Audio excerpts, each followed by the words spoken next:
Գլուխ երրորդ Հեղինակն անսովոր կերպով զվարճացնում է կայսրին ու երկսեռ ազնավականներին։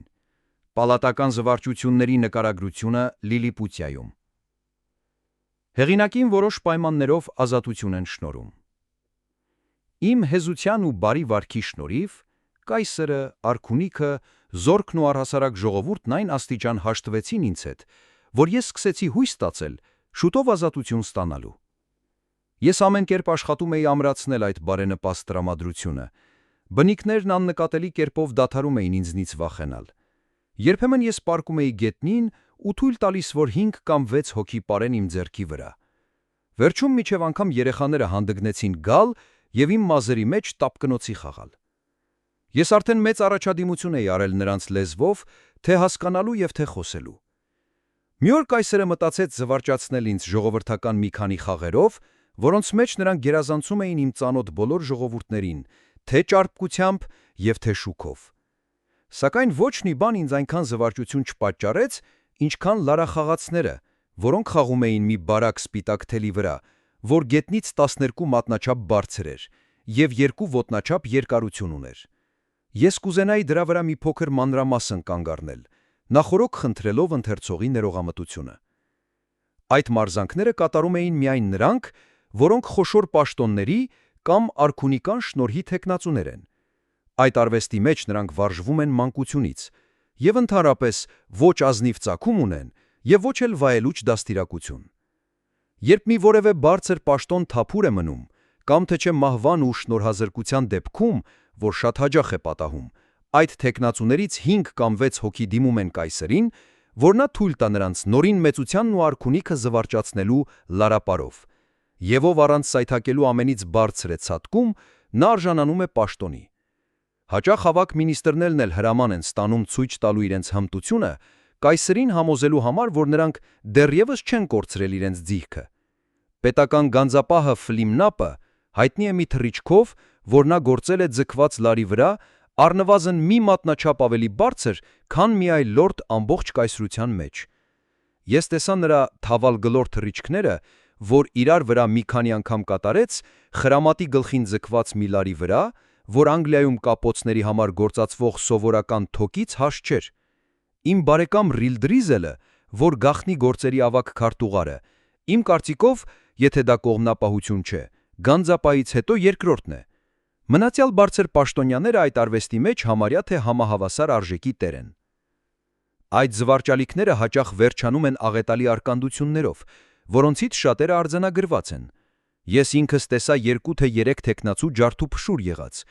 Սակայն վտանգը ավելի է մեծանում, երբ մինիստրներն էլ հրաման են ստանում ցույց տալու իրենց հմտությունը, որովհետև ձգտելով գերազանցել իրենց մրցակիցներին, այնքան ջիգ են թափում, որ հազիվ է պատահում, որ նրանք գեթե մի անգամ վայր չընկնեն, իսկ ոմանք էլ 2 կամ 3 անգամ։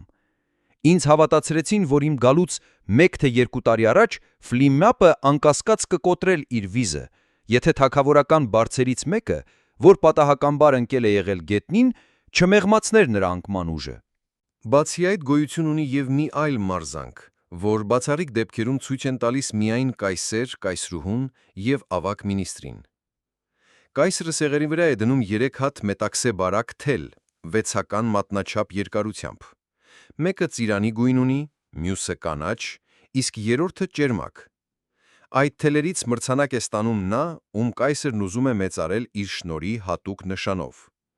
Ծիսակատարությունը տեղի է ունենում նորին մեծության մեծ շքասենյակում,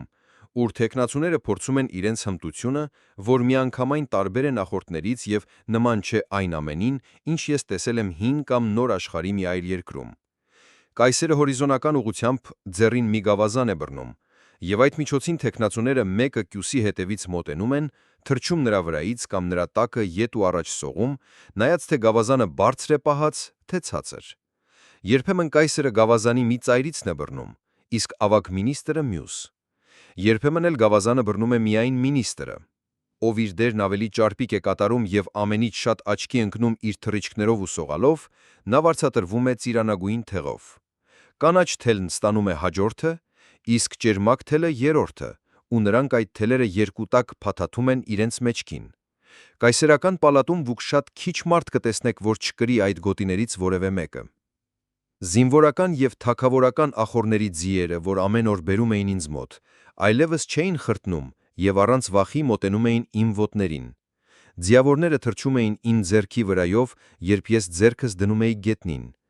Իսկ կայսերական որսորդներից մեկը մի մեծ նժույգի վրա թռավ իմ ոտի և կոշիկի վրայով։ Դա իսկապես որ մի զարմանալի ոսტյուն էր։ Մի օր ես բախտ ունեցա զվարճացնելու կայսրին մի շատ անսովոր կերպով։ Ես խնդրեցի նրան կարգադրելու, որ ինձ բերեն մի քանի ձող 2 ոտնաչափ երկարությամբ, իսկ հաստությամբ մի սովորական գավազանի չափ։ Նորին մեծությունը հրամայեց իր անտառապետին համապատասխան կարգադրություններ անելու։ Հետևյալ օրը առավոտյան եկան 7 անտառապահ, նույնքան սայլերով, ամեն մի սայլին 8 ձի լցած։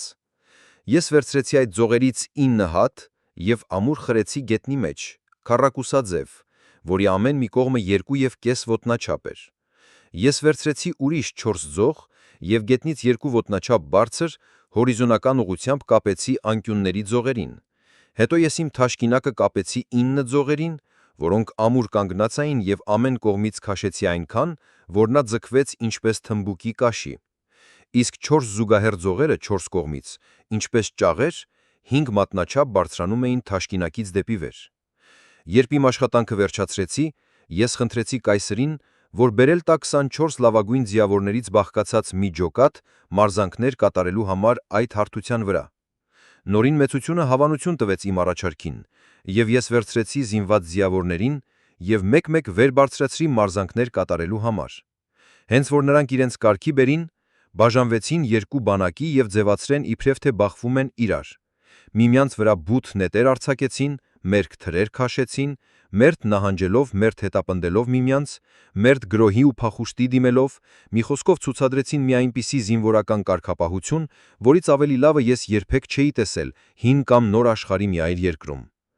Կայսերը հորիզոնական ուղղությամբ ձեռին մի գավազան է բռնում, և այդ միջոցին թեկնածուները մեկը կյուսի հետևից մոտենում են, թռչում նրա վրայից կամ նրա տակը ետ ու առաջ սողում, նայած թե գավազանը բարձր է պահած, թե ցածր։ Երբեմն կայսերը գավազանի մի ծայրիցն է բռնում, իսկ ավագ մինիստրը մյուս։ Երբեմն էլ գավազանը բռնում է միայն մինիստրը։ Ով իր դերն ավելի ճարպիկ է կատարում և ամենից շատ աչքի է ընկնում իր թռիչքներով ու սողալով, նա վարձատրվում է ծիրանագույն թելով։ Կանաչ թելն ստանում է հաջորդը, իսկ ճերմակ թելը երրորդը, ու նրանք այդ թելերը երկուտակ փաթաթում են իրենց մեջքին։ Կայսերական պալատում դուք շատ քիչ մարդ կտեսնեք, որ չկրի այդ գոտիներից որևէ մեկը։ Ազատություն ստանալուց 2 թե 3 օր առաջ, երբ ես զվարճացնում էի արքունիքը նման հնարագիտություններով, մի սուրհանդակ եկավ հաղորդելու Նորին մեծությանը, որ նրա հպատակներից մի քանիսը, երբ անցնում են այն տեղից, ուր ինձ առաջին անգամ նկատել են, տեսել են գետնի վրա ընկած մի խոշոր, շատ տարօրինակ տեսքի սև իր, որի շրջանաձև եզրերն այնքան տեղ են բռնում, որքան Նորին մեծության ննջարանը, և որի միջին մասը մարդու հասակի բարձրություն ունի։ Դա կենդանի արարած չպիտի լինի, ինչպես նրանք առաջին անգամ ենթադրել են, որովհետև ընկած է խոտի վրա անշարժ, ու նրանք մի քանի անգամ պտտել են նրա շուրջը, և միմյանց ուսի վրա բարձրանալով, նրանք հասել են մինչև նրա կատարը, որը եղել է հարթ ու ողորկ, և ոտքով խփելուց հետո էլ նրանք գտել են, որ մեջը դատարկ է, ու նրանք նվաստաբար ենթադրում են, որ դա կարող է լինել միայն մի բան, որ պատկանում է լեռ մարդուն, և եթե Նորին մեծությունը բարեհաճի, նրանք հանձն կառնեն բերելու ոչ ավելի քան 5 ձիու օգնությամբ։ Ես անմիջապես հասկացա, թե ինչի մասին էր խոսքը, և շատ ուրախ էի այդ տեղեկությունն ստանալու համար։ Երևի նավաբեկումից հետո ափ հասնելու ժամանակ ես այնքան հուզված եմ եղել, որ նախքան քնելու տեղը հասնելը, գլխարկս, որ թելով ամրացրել էի գլխիս, երբ ես թիավարում էի ու խոր կոխել էի գլուխս, երբ լողում էի, ընկել է։ Թելը հավանաբար կտրվել է այն ժամանակ ինձ համար աննկատելի կերպով, իսկ ես կարծել եմ, թե գլխարկս կորցրել եմ ծովի վրա։ Ես խնդրեցի Նորին մեծությունից հրամայելու, որ ըստ հնարավորության անմիջապես ինձ բերեն գլխարկս, միևնույն ժամանակ բացատրելով նրա գործատության եղանակն ու նրա հատկությունները։ Մյուս օրը կառապանները բերին գլխարկս, սակայն ոչ այնքան լավ դրության մեջ։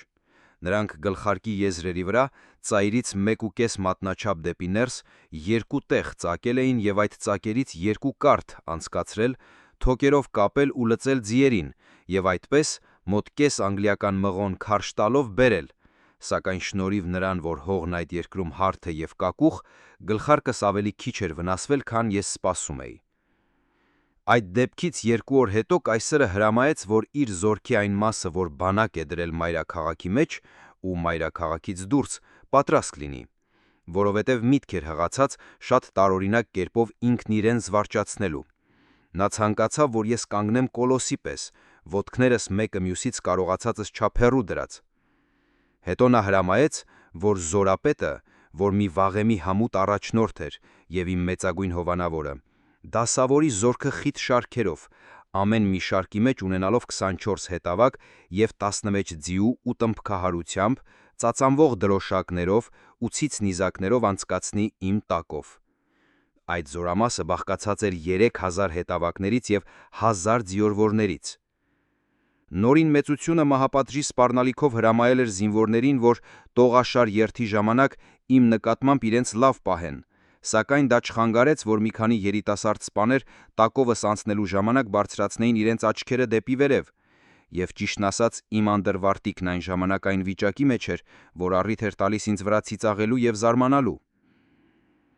Իմ ազատություն համար ես այնքան հուշագիր ու աղերսագիր ուղարկեցի, որ նորին մեծությունը վերջապես որոշեց հարցը քննել նախ իր կաբինետում, ապա խորհրդի առաջ։ Այնտեղ ոչ ոք չէր առարկել, բացի Սկայրիշ Բոլգոլամից, որը բարեհաճեր առանց մի որևէ առիթի իմ կողմից դառնալ իմ ոխերիմ թշնամին։ Սակայն հարցը որոշվել էր հակառակ նրա ցանկության ամբողջ խորհրդի կողմից ու հաստատել էր կայսրը։ Այդ մինիստրը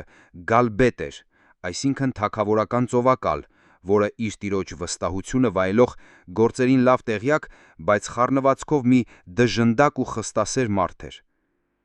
Սակայն նա վերջին վերջո համաձայնվել է, բայց պնդել, որ ինքը պիտի կազմի այն հոդվածներն ու պայմանները, որոնց հիման վրա ես պիտի ազատվեմ և որոնց համար ես երդում պիտի տամ սրբության պահպանելու։ Այդ հոդվածները ինձ բերին Սկայրիշ Բոլգոլամը ինքնանձամբ, որին ուղակցում էին 2 կրտսեր քարտուղարներ և քանի երևելի անձնավոր։ Կարդալուց հետո նրանք առաջարկեցին, որ ես երդվեմ այդ հոդվածները կատարելու համար։ Սկզբում ես երդվեցի իմ սեփական երկրի սովորության համաձայն, ապա իրենց օրենքներով սահմանված կարգով, այսինքն աջ ոտքս դրեցի լաքի ձեռքի մեջ, աջ ձեռքիս միջին մատը դրեցի գլխի կատարին, իսկ բութամատս ականջի ծայրին։ Բայց թեև ընթերցողը ուզում է հետաքրքրվել գաղափար կազմելու այդ ժողովրդի ստիլի և արտահայտության մասնակի ձևերի մասին, կամ գուցե ուզում է ծանոթանալ այն հոդվածների հետ, որոնց հիման վրա ես ստացա իմ ազատությունը, ուստի ես կատարեցի ամբողջ պայմանագրի բառացի թարգմանությունը, կարողացածս չափարազատությամբ, որն էլ հրապարակ եմ հանում։ Գոլբաստո Մոմարեն Էվլամե Գուրդիլս Շեֆին Մուրլի ուլի Գուե, ամենահզոր կայսերը Լիլիպուտիայի, բերկրանքն ու սարսափը տիեզրքի, որի 5000 բլեստրեկ, մոտ 12 մղոն շրջագծով, կալվածները տարածվում են մինչև երկրագնդի ծայրը, թագավոր թագավորած, մեծագույնը մարդկային որդիներից, որն իր ոտքով հենվում է երկրի կենտրոնին և իր գլխով դիպչում է արևին, որի ակնարկով ծունկ են չոքում երկրային իշխանությունները, հաճելի ինչպես գարուն, հանգստավետ ինչպես ամառ, բեռի ինչպես աշուն, դաժան ինչպես ձմեռ։ Նորին բարձրագույն մեծությունն առաջադրում է վերջին ժամանակներս մեր երկնային տիրապետություն ժամանած լեռմարդուն, հետևյալ հոդվածները, որ հանդիսավոր երդման պարտավոր է ընդունել և սրբությամբ կատարել։ Նախ և առաջ, լեռմարդն իրավունք չունի հեռանալու մեր տիրապետության սահմաններից առանց մեր արտոնության, որ դրոշմված պետք է լինի մեր մեծ կնիքով։ Երկրորդ, նա իրավունք չունի գալու մեր մայրաքաղաքը առանց մեր հատուկ կարգադրության, ընծմին հարկավոր է նախազգուշացնել բնակիչներին 2 ժամ առաջ, որպեսզի տնից դուրս չգան։ Երրորդ, հիշյալ լեռմարդն իր զբոսանքները պետք է սահմանափակի միայն մեր մեծ ճանապարհներով և արգելել, որ զբոսնի կամ պարկի մարգագետինների և դաշտերի վրա։ Չորրորդ, հիշյալ ճանապարհներով զբոսելու ժամանակ նա պետք է չափազանց ուշադիր լինի, որ մեր սիրեցյալ հպատակները, նրանց ձիերը կամ կառքերը ոտնատակ չլինեն և չպետք է վերցնի մեր հիշյալ հպատակներից որևէ մեկին իր ձեռքը առանց նրանց համաձայնության։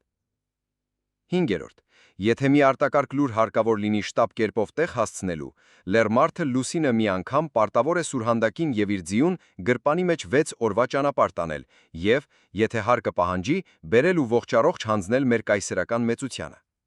6. Նա պիտի լինի մեր դաշնակիցը հանդեպ մեր թշնամու, որ գտնվում է Բլեֆուսկու կղզու վրա, եւ ամեն ջանք պետք է գործ դնի ոչնչացնելու նրանց նավատորմը, որ պատրաստվում է հարձակում գործելու մեզ վրա։ 7. Հիշյալ Լերմարթը պարապ ժամանակ պետք է աջակցի մեր բանվորներին, բարձրացնելու զանազան ծանր քարեր մեր գլխավոր հրանոթանոցի եւ այլ պետական շինությունների կառուցման համար։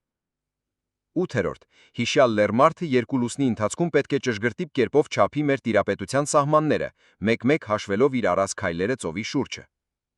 Վերջապես, վերոհիշյալ հոդվածները կատարելու համար տալով հանդիսավոր երթում, Լերմարթը կստանա կերակրի եւ խմիչքի այնքան, որքան որ կբավակի մեր հպատակներից 1628 հոգի կերակրելու, կստանա նաեւ ազատ մուտքի իրավունք մեր արքայական մեծության մոտ, ինչպես նաեւ այլ նշաններ մեր շնորհից։ Տրված է Բելֆեբորակի պալատում մեր թագավորության 91-րդ լուսնի 12-րդ օրին։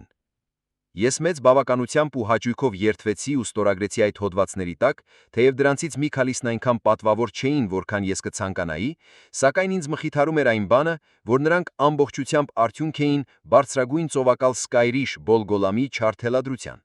Դրանից հետո իմ շխեններն անմիջապես բացվեցին, եւ ես ազատ համարվեցի։ Ինքը կայսրը շնորհ հարավ ինձ անձամբ լինելու այդ ծիսակատարությանը։ Եսի նշան երախտագտության, գետնատարած խոնարեցի նորին մեծության ոտքերի առաջ, այսինքը հրամայեց, որ ոտքի կանգնեմ։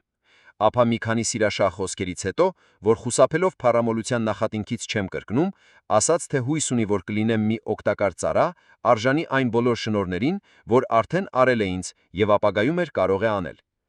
Ընթերցողը կհաճի նկատել, որ ինձ ազատություն շնորհելու վերջին հոդվածի մեջ կայսերը պայմանավորվում է տալ կերակրի եւ խմիչքի մի քանակություն, որ բավական է 1628 լիլիպուտ կերակրելու։ Միառժամանակից հետո պալատի մի բարեկամիս հարցրեցի, թե ինչպես էին նրանք սահմանել այդ ստույգ թիվը, նա պատմեց, որ նորին մեծության մաթեմատիկոսները քառորդակի միջոցով որոշել են իմ հասակի բարձրությունը եւ գտել, որ այդ բարձրությունը հարաբերում է նրանց հասակին այնպես 12-ը միավորին եւ այսպիսով եզրակացրել, որ իմ մարմինը ունի առնվազն 1628 լիլիպուտի կշիռ եւ հետեւաբար պահանջում է այնքան կերակուր, որքան անհրաժեշտ է այդ թվով լիլիպուտ կերակրելու։ Ընթերցողը դրանից կարող է գաղափար կազմել այդ ժողովրդի հանճարի, ինչպես նաև այդ մեծ միապետի իմաստուն եւ ստույգ հաշվեգիտության մասին։